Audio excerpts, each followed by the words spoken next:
अभी अभी अभी ट्यूसडे वेडनेसडे को बस 1-2 दिनों में जाएंगे जी इंशाल्लाह। आपका शहबाज शरीफ साहब के साथ अभी कल फैसला होगा, अभी हमारी कल भी तो मीटिंग आप वजारत खजाना का हलफ उठाएंगे? आपको मैंने अर्ज किया कि अभी कल बता को होगा। अभी अभी कोई हमारी कई चीजें क्या सर मीडिया से भी इंटरेक्शन होगी जाने से पहले? आज क्या फैसले हुए? बिस्मिल्लाहिर्रहमानिर्रहीम। मुअज़्ज़िज़ नाज़रीन, इन कैमरा सेशन में खुश आमदीद। नाज़रीन, ख़बर है कि इसहाक डार मंगल के रोज़ वज़ीर ख़जाना का हल्फ लेंगे। कहा जा रहा है कि लंदन में हालिया नवाज़ शहबाज मुलाकात में ये फ़ैसला हुआ है कि डार साहब को पाकिस्तान भेजा जाए, जबकि मियाँ नवाज़ शरीफ मिफ्ता इस्माइल की कारकर्दगी से खुश नहीं हैं। अगर खुदा लगती कहें तो मिफ्ता इस्माइल की कारकर्दगी से मिफ्ता के अलावा शायद शहबाज शरीफ ही खुश थे, बाकी पूरी कौम तो मिफ्ता इस्माइल के फैसलों पर तकरीबन कुर्बान हो चली थी। ख़बर तो ये भी है, जिससे आप बेखबर हो सकते हैं, कि इसहाक डार का फ़ैसला आज कल में नहीं हुआ, और ना ही ये फ़ैसला सिर्फ नवाज़ शहबाज का है, बल्कि कप्तान के दौरे हुकूमत में मईशत के साथ जो तजर्बात किए गए, इसके नतायज पूरी कौम को भुगतने पड़े, और इन नतायज में रिलीफ देना मिफ्ता इस्माइल के बस से बाहर था।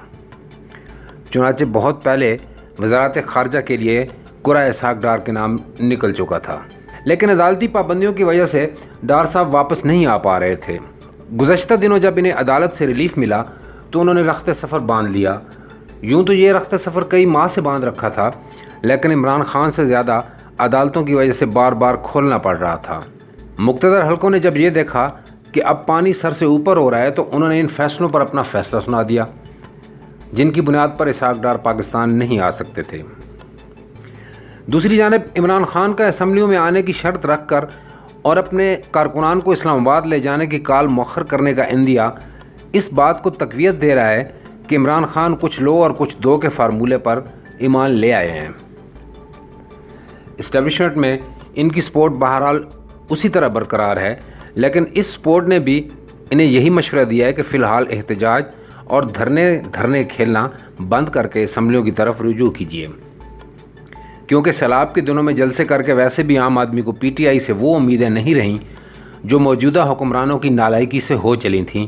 चुनांचे खान साहब अब दोबारा असम्बलियों से रुजू करने की शराइत रख कर फेस सेविंग की कोशिश में हैं, क्योंकि वो ख़बर जिससे आप बेखबर हैं वो ये है कि ये तमाम सदर हाउस में उस मुलाकात में तय हुआ जिसे आजकल कुछ सहाफ़ी दोस्त लिए फिरते हैं। वहाँ बादशाहगर ने इमरान खान को कहा कि अब वो कुछ नहीं कर सकते, बल्कि खान साहब को बारे दिगर ये कहा गया कि अगले इलेक्शन तक सब्र कर लें और थोड़ा सा उन्हें बर्दाश्त करें।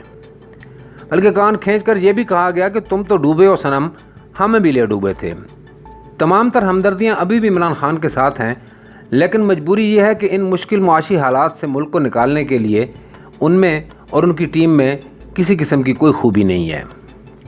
लिहाजा थोड़ा सा मुल्क सेटल होने दें, क्योंकि नून लीग और पीटीएम तो इन हालात में वैसे ही इलेक्शन जोगी नहीं रहेंगी, फिर घोड़ा भी आपका और मैदान भी आपका होगा। नाज़रीन, और भी बहुत कुछ कहा गया है, लेकिन फ़िलहाल यही काफ़ी है। आइंदा आने वाले दिनों में हो सकता है खान साहब आपको असम्बलियों में फिर नज़र आएँ, और ख्वाजा साहब उन्हें ये भी नहीं कह सकेंगे कि कुछ शर्म होती है, कुछ हया होती है, क्योंकि ये कुछ कहने के लिए नून लीग के पास भी शायद शर्म हया का कोटा ख़त्म हो चुका होगा।